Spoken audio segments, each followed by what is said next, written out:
এই সময় কর্কট রাশির জাতক জাতিকার জন্য শুরু হতে যাচ্ছে এক গভীর রূপান্তরের পর্ব। 25 জুন থেকে শুরু করে 15 জুলাই পর্যন্ত আকাশের গ্রহগতি, নক্ষত্রের সংযোগ এবং শক্তির প্রবাহ আপনাকে এক নতুন উচ্চতায় পৌঁছানোর সুযোগ এনে দেবে। এই সময় আপনার রাশিতে 3টি গুরুত্বপূর্ণ যোগ তৈরি হচ্ছে। প্রতিটি যোগ আপনার জীবনে এক একটি দিক উন্মোচন করবে, যা আগে হয়তো সুপ্ত ছিল অথবা আপনার নজরের বাইরে ছিল। আপনি এই সময় আপনার ভেতরের প্রতিভাকে বুঝতে পারবেন, প্রকাশ করতে পারবেন এবং কাজে লাগাতে পারবেন। বৃহস্পতির অবস্থান এই সময় অত্যন্ত শুভ। গ্রহটি উচ্চস্থানে অবস্থান করছে এবং এটি আপনার জীবন থেকে বহুদিনের জমে থাকা আর্থিক সংকট দূর করার একটি শুভ ইঙ্গিত। আপনি দীর্ঘ সময় ধরে যে বাধা বা সংকটের মধ্যে ছিলেন, তা এই সময় ধীরে ধীরে হালকা হতে শুরু করবে। এই মুক্তি শুধু টাকার দিক থেকে নয়, বরং মানসিক চাপ থেকেও মুক্তির সূচনা হবে। অনেক সময় আমরা অর্থের অভাবকে শুধু টাকা পয়সার ঘাটতি হিসেবে দেখি, কিন্তু আসলে তার পেছনে লুকিয়ে থাকে আত্মবিশ্বাসের অভাব, নিজের ওপর বিশ্বাস না থাকা অথবা ভেতরে জমে থাকা ভয়। এই সময় সেই ভয়গুলোকে আপনি চিহ্নিত করতে পারবেন এবং এক এক করে তার থেকে মুক্তিও পেতে শুরু করবেন। শুক্র গ্রহ যখন সূর্যের কৃত্তিকা নক্ষত্রে প্রবেশ করে, তখন আপনার জীবনের ভেতরে থাকা সুপ্ত সৌন্দর্য, সৃজনশীলতা এবং কামনাবাসনাগুলো এক নতুন শক্তি পায়। এটি এমন একটি সংযোগ যা আত্মপ্রকাশের দিক থেকে অত্যন্ত গুরুত্বপূর্ণ। আপনি নিজের কণ্ঠস্বর খুঁজে পাবেন, সেটি হয়তো সঙ্গীতে, লেখালেখিতে, শিল্পে অথবা এমন কিছুতে যা আগে হয়তো আপনি ভাবতেই পারেননি। অনেক জাতক এই সময় প্রথমবারের মতো তাদের জীবনে এমন কিছু চেষ্টা করতে আগ্রহী হন, যা তারা আগে ভয় পেতেন বা সাহস পাননি। এখন সেই সাহস আপনার মধ্যে জন্ম নিচ্ছে। এটা এমন এক গর্জন যা শুধু বাইরের পৃথিবীকে চমকে দেয় না, বরং আপনাকেও অবাক করে, কারণ এতদিন আপনি নিজেকে এমন করে দেখেননি। এই সময় ভাগ্য যেন সিংহের মতো লাফিয়ে আপনার জীবনের পেছনে দাঁড়ায়। আপনি যেখানেই থাকুন না কেন, কর্মক্ষেত্রে, শিক্ষাক্ষেত্রে, ব্যবসায় কিংবা স্রেফ জীবনের কোনো দৈনন্দিন দায়িত্বে, আপনার চারপাশের মানুষ হঠাৎ করেই বুঝতে শুরু করবে যে আপনি বদলে যাচ্ছেন। এই পরিবর্তন কিন্তু হঠাৎ আসা নয়, এটা আসছে গভীর প্রস্তুতির ফলস্বরূপ। আপনি হয়তো জানতেন না, কিন্তু আপনার ভেতরে একটি প্রবল পরিবর্তনের ঢেউ চলছিল এবং এখন সেই ঢেউ আছড়ে পড়বে। মঙ্গল যখন পঞ্চম ঘরে গোচর করছে, তখন তার প্রভাব অনেকটা আগুনের মতো, একদিকে তা ধ্বংস করতে পারে, আবার অন্যদিকে তা নির্মাণের শক্তিও বহন করে। আপনার ক্ষেত্রে এই সময় মঙ্গল ধ্বংস নয়, বরং গঠন করছে। আপনি হয়তো এমন কিছু অভিজ্ঞতার মধ্য দিয়ে যাচ্ছেন বা যাবেন, যা প্রথমে আপনাকে মানসিকভাবে একটু কষ্ট দেবে, কিন্তু তারই ভিতর দিয়ে আপনি নিজের ক্ষমতা ও লক্ষ্যকে পরিষ্কারভাবে দেখতে পারবেন। এই ধরনের সময়ের মধ্যে আপনি হয়তো সিদ্ধান্ত নেবেন কোনো পুরনো অভ্যাস ছাড়ার বা একটি নতুন জীবন পথে যাত্রা করার। অন্যদিকে বুধ যখন আপনার রাশির প্রথম ঘরে অবস্থান করছে, তখন আপনার চিন্তা শক্তি, বিশ্লেষণ ক্ষমতা এবং আত্মোপলব্ধি অস্বাভাবিকভাবে বাড়তে থাকে। আপনি হঠাৎ করে এমন প্রশ্ন করতে শুরু করবেন, যেগুলো আগে কখনো মাথায় আসেনি। আমি আসলে কি চাই? আমি এই কাজটি কেন করছি? আমি কিভাবে আমার সময় এবং শক্তিকে ভালোভাবে কাজে লাগাতে পারি? এই প্রশ্নগুলোর উত্তর খুঁজতে গিয়ে আপনি আবিষ্কার করবেন এমন কিছু পথ, যা আগে আপনার সামনে ছিল কিন্তু আপনি দেখেননি। এটা অনেকটা যেন কুয়াশার পর্দা সরে গিয়ে পথটা হঠাৎ করে পরিষ্কার হয়ে যাওয়ার মতো। এই সময় আপনার জন্য অর্থনীতিও এক নতুন সম্ভাবনার দরজা খুলে দেবে। যদি আপনি দীর্ঘদিন ধরে কোনো অর্থনৈতিক সংকটে থেকে থাকেন অথবা কিছু চেষ্টা করেও সাফল্য না পেয়ে থাকেন, তাহলে এখন সময় এসেছে সেই চক্র ভাঙার। আপনি এই সময় নতুন কোনো উদ্যোগ নিতে পারেন, যেমন ফ্রিল্যান্স কাজ শুরু করা, কোনো অনলাইন ব্যবসায় প্রবেশ করা অথবা আপনার বিদ্যমান প্রতিভাকে ঘিরে কোনো ক্ষুদ্র উদ্যোগ নেওয়া। এই সময় শুরু করা অনেক ছোট উদ্যোগ ভবিষ্যতে বিশাল কিছু হয়ে দাঁড়াতে পারে। এছাড়া এই সময় আপনি মানসিক ও শারীরিকভাবে ভারসাম্য খুঁজে পাওয়ার দিকে ধাবিত হবেন। আপনার মধ্যে এমন এক অভ্যন্তরীণ তাগিদ জাগবে, যা আপনাকে ধ্যান, যোগব্যায়াম অথবা আত্মশুদ্ধির মতো কোনো চর্চার দিকে টেনে নিয়ে যাবে।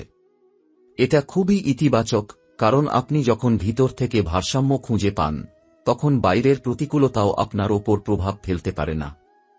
সেই সঙ্গে স্বাস্থ্যগত দিক থেকেও আপনাকে কিছু সাবধানতা অবলম্বন করতে হবে, বিশেষ করে ঘুম, খাবার ও মানসিক প্রশান্তির দিক থেকে।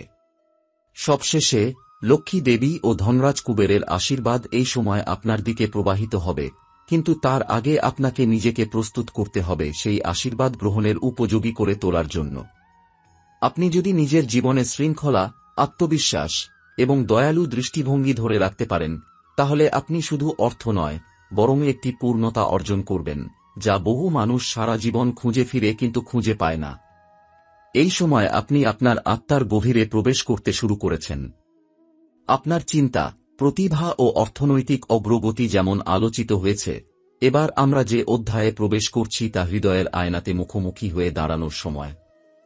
এই সময় আপনার জীবনের সম্পর্কগুলো হঠাৎ করেই ভিন্ন রূপ নিতে পারে। আপনি হয়তো আবিষ্কার করবেন, যাকে এতদিন চোখ বন্ধ করে ভরসা করেছেন, সে আসলে আপনার জীবনের সঠিক জায়গায় নেই। আবার এমনও হতে পারে, আপনি যার উপস্থিতিকে আগে তেমন গুরুত্ব দেননি, সেই হয়ে উঠবে আপনার সবচেয়ে বড় মানসিক সহায়।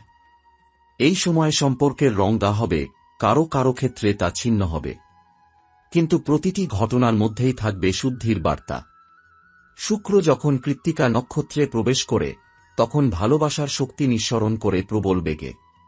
এই সময় যদি আপনি প্রেমে থাকেন, তাহলে সম্পর্কের গভীরতা বাড়বে, কিন্তু সেই সঙ্গে থাকবে এক ধরনের পরীক্ষা। একে অন্যকে বোঝার, ক্ষমা করার এবং প্রয়োজন হলে দূরত্বকে মেনে নেওয়ার সময় এটি। যারা এখনো ভালোবাসার সম্পর্কের বাইরে, তাদের জন্য এই সময় আকর্ষণের দ্বার উন্মুক্ত হবে। হঠাৎ করেই আপনার জীবনে কাউকে দেখে মনের ভিতর কিছু অনুভব হবে, যেন পূর্বজন্মের কোনো অসম্পূর্ণতা আজ পূর্ণ হতে চাইছে। বুধ যখন প্রথম ঘরে থাকে, তখন ব্যক্তি নিজেকে ভালোবাসতে শেখে। আপনি নিজের আত্মচিন্তায় প্রবেশ করতে শুরু করেছেন। আগের মতো আপনি আর নিজেকে তুচ্ছ মনে করেন না। আপনি বোঝেন, ভালোবাসা মানে শুধু অন্য কাউকে পাওয়া নয়, বরং নিজেকে পাওয়ার মধ্যেই তার শুরু। আপনার ভেতরে জন্ম নিচ্ছে আত্মসম্মান। আর এই আত্মসম্মানের শক্তি আপনাকে এমন কিছু সম্পর্ক থেকে দূরে সরিয়ে আনবে, যেগুলো আপনার জীবনে আসলে বিষাক্ত। আপনি আর কোনো সম্পর্কে নিজেকে হারিয়ে ফেলতে প্রস্তুত নন। এই সময় পরিবারেও পরিবর্তনের বাতাস বইবে। বিশেষ করে যারা সংসার করছেন বা পরিবারে গুরুত্বপূর্ণ ভূমিকা পালন করছেন, তারা নতুন কিছু দায়িত্ব পাবেন। এই দায়িত্ব শুধু বাইরের নয়, মানসিকও বটে। পরিবারে কোনো পুরনো অভিমান বা দূরত্ব থেকে যদি সম্পর্ক জটিল হয়ে থাকে, তবে এখন সেই সম্পর্ককে নতুন করে গড়ে তোলার সুযোগ আসবে। আপনি হয়তো একজন প্রিয় মানুষের চোখে হঠাৎ করে এমন কিছু দেখতে পাবেন যা আগে অদেখা ছিল। এটা মঙ্গল গ্রহের শক্তি, যা এখন আপনার ভেতরে সহানুভূতি বাড়াচ্ছে, এমনকি সেই মানুষদের জন্য যারা আপনাকে একসময় কষ্ট দিয়েছে। পঞ্চম ঘরে মঙ্গলের গোচর শুধু সৃজনশীলতা নয়, সন্তান সন্ততিও বোঝায়। যারা সন্তান লাভের আশা করছেন, তাদের জন্য এই সময় একটি আশাব্যঞ্জক সূচনা হতে পারে। সন্তানকে নিয়ে কেউ যদি মানসিক দুশ্চিন্তায় থাকেন, তবে এখন ধৈর্য ও কৌশলের মাধ্যমে আপনি সমাধানের পথ পেতে পারেন।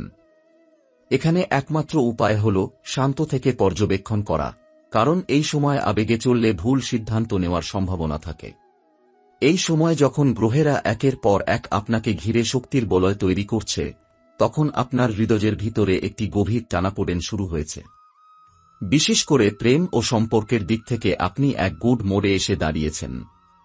বহুদিন ধরে আপনি যে সম্পর্কটিকে টিকিয়ে রাখতে চেয়েছেন, সেটি এখন হয় পূর্ণতার দিকে যাবে, নয়তো এক চূড়ান্ত বিচ্ছেদের দিকে। এই সময় যে বিচ্ছেদ ঘটবে, সেটি হবে আত্মঘাতী নয়, বরং আত্মশুদ্ধির সূচনা। প্রেমের ক্ষেত্রটি এখন এমন এক তাপমাত্রায় পৌঁছেছে, যেখানে আবেগ গলে গিয়ে সত্য বেরিয়ে আসে। যারা সম্পর্কে রয়েছেন, তাদের মধ্যে ভুল বোঝাবুঝি, পুরনো দুঃখ বা মানসিক দূরত্ব হঠাৎ করে সামনে চলে আসতে পারে। কিন্তু এখানেই আপনার আত্মিক শক্তির প্রকাশ ঘটবে। আপনি যদি ধৈর্য, নম্রতা আর স্পষ্ট যোগাযোগের চর্চা করতে পারেন, তাহলে সেই সম্পর্ক ভেঙে না গিয়ে আরও গভীর হবে। আর যদি সম্পর্কটি ছিল বিষাক্ত, আপনার আত্মার অগ্রগতিতে বাধা, তাহলে এই সময় সেই বন্ধন ছিঁড়ে যাওয়া মঙ্গলজনক। এখানে শুক্র এবং মঙ্গলের দ্বৈত প্রভাব আপনাকে প্রেমে যেমন আকর্ষণীয় করে তুলছে, তেমনি সম্পর্ককে বাস্তবতার মুখোমুখি দাঁড় করাচ্ছে। আপনি যদি একা থাকেন, তাহলে এই সময় কাউকে পছন্দ হতে পারে, যার সঙ্গে আপনি আত্মার সংযোগ অনুভব করবেন। তবে আপনি যদি নিজেকে প্রস্তুত না রাখেন, তাহলে এই সুযোগ হাতছাড়া হতে পারে। সেই জন্য আত্মবিশ্বাস, পরিষ্কার মনের ভাষা এবং সততার চর্চা আপনার সবচেয়ে বড় অস্ত্র হবে। এই সময় গ্রহরা শুধু প্রেমে নয়, আধ্যাত্মিকতার দরজাও খুলে দিচ্ছে। আপনি হঠাৎ অনুভব করতে পারেন, এই সংসার, কর্ম, সম্পর্কের বাইরে আরেকটি বাস্তবতা আছে, যা নিঃশব্দ, গভীর এবং সত্তার কেন্দ্রবিন্দুতে গিয়ে স্পর্শ করে। ধ্যানের প্রতি আকর্ষণ বাড়বে, অন্তর্দৃষ্টি তীক্ষ্ণ হবে, এবং আপনি এমন কিছু দেখতে পাবেন যা ইন্দ্রিয়ের বাইরে, কিন্তু বাস্তব। এই সময়ে যদি আপনি কোনো নির্জন মন্দিরে যান, কোনো নদীর ঘাটে বসে চোখ বন্ধ করেন, অথবা নিজের ঘরে প্রদীপ জ্বালিয়ে কিছুক্ষণ শ্বাস প্রশ্বাসে মন দিন, তাহলে আপনি নিজেকে আলাদা রকমের আলোয় আবিষ্কার করবেন। এই সময়ের জন্য কিছু নির্দিষ্ট আধ্যাত্মিক অভ্যাস অত্যন্ত কার্যকরী হবে।